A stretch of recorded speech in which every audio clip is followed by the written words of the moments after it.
बता रहा है। ISI जनरल फैज़ हमीद काबुल में पहुंचे जिसकी वजह से इंडिया मीडिया की चीखें निकल रही हैं, क्या कहना चाहेंगे? चीखें क्यों ना निकलें, माँ नहीं मर गई इन लोगों की।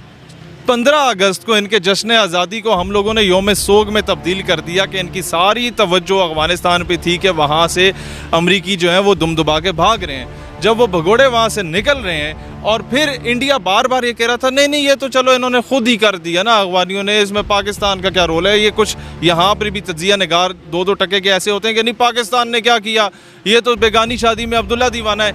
अब आपको अंदाज़ा होना चाहिए कि जब आज या कल में तालिबान अपनी गवर्नमेंट फॉर्म करने जा रहे हैं और उसका ऐलान करने जा रहे हैं, उससे पहले जनरल फैज़ का वहाँ पर पहुँचना किस बात की गवाही है कि जनाब तालिबान कहते हैं हम तब तक गवर्नमेंट फॉर्म नहीं करेंगे जब तक आप आके हमें मशवरा नहीं देते कि जनाब गवर्नमेंट में किस किस को लाया जाए, किस किस भगोड़े को भगाया जाए, कौन कौन से लोग अंग्रेज़ों के लहराने वाले थे उनको साइड लाइन किया जाए। इंडिया का जो इतना अरबों डॉलर्स की इन्वेस्टमेंट अफगानिस्तान में, उसे किस तरीके से पॉजिटिवली यूटिलाइज़ किया जा सके जिससे पाकिस्तान का भी फ़ायदा हो, अफगानिस्तान का भी फ़ायदा हो। माले गनीमत की वो दुकानें हैं बड़ी बड़ी, उसमें लिखा हुआ माले गनीमत दस्तयाब है। बड़े ज़बरदस्त किस्म के नेटो फोर्सेस के जूते, नेटो फोर्सेस के जनाब जैकेट्स, नेटो फोर्सेस के जनाब एमोनेशन वहाँ पर जनाब आधे से कम दामों पे बिक रहा है। तो वो तो लुट मची हुई है वहाँ पे। और चीखें क्यों ना निकलें इन लोगों की। ये तो मैं आपको एक एग्जांपल देता हूँ। 2-4 महीने पहले हमने एक जगह पे सेमिनार एड्रेस किया तो उन्होंने इंडियन मीडिया पे जो औरत थी वो चीखें मार के रो रही थी कि जनाब ये एक नौजवान युवाओं को यानी यूथ को भड़का रहा है और ये आतंकवाद फैला रहा है। तो वहाँ तो फिर पूरा DGI गया है ना भाई, तो वो तो ज़ाहिर है इनके अंदर बैर हो गई है खबर कि भाई ये हो गया हम लोगों के साथ। अच्छा ये बताएं, इंडियन मीडिया ये भी कह रहा है एक तरफ एब्सोल्युटली नॉट कहते हैं, दूसरी तरफ होटल दे देते हैं, ये प्रोपेगेंडा किया जा रहा है, क्या कहना चाहेंगे इस हवाले से?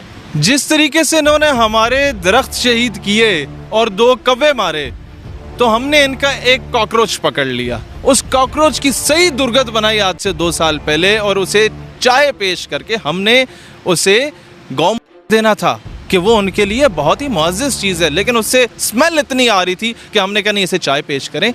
तो उन्हें हमने उनको इतना मारा और रोने भी नहीं दिया। इसी तरीके से जब यहाँ पर इनकी दुर्गत बनाई गई अंग्रेज़ों की तो जाने से पहले फेयरवेल डिनर हमने दिया कि इन्हें मारें भी, इन्हें रोने भी ना दें, इन्हें गिला भी ना करने दें। इस तरीके से डिप्लोमेटिकली हम लोगों ने उन लोगों को शिकस्त दी कि वो किसी के सामने ये भी नहीं कह सकते कि यार पाकिस्तान हमारे साथ ज़्यादती कर रहा है। तो अब पाकिस्तान बड़ा समझदार हो चुका है और अब अफगानिस्तान बड़ा समझदार हो चुका है। जिनको ये कहते थे जनाब इनसे साइकिल नहीं चलती तो गाड़ी कैसे चलाएंगे, वो अभी हेलीकॉप्टर चला रहे हैं। जिन लोगों को ये कहते थे जनाब इनसे तो बात नहीं होती, इनको तो उर्दू भी नहीं आती, अंग्रेज़ी कैसे बोलेगा, उनको अंग्रेज़ी हो या उर्दू हो या पर्शियन हो या पश्तो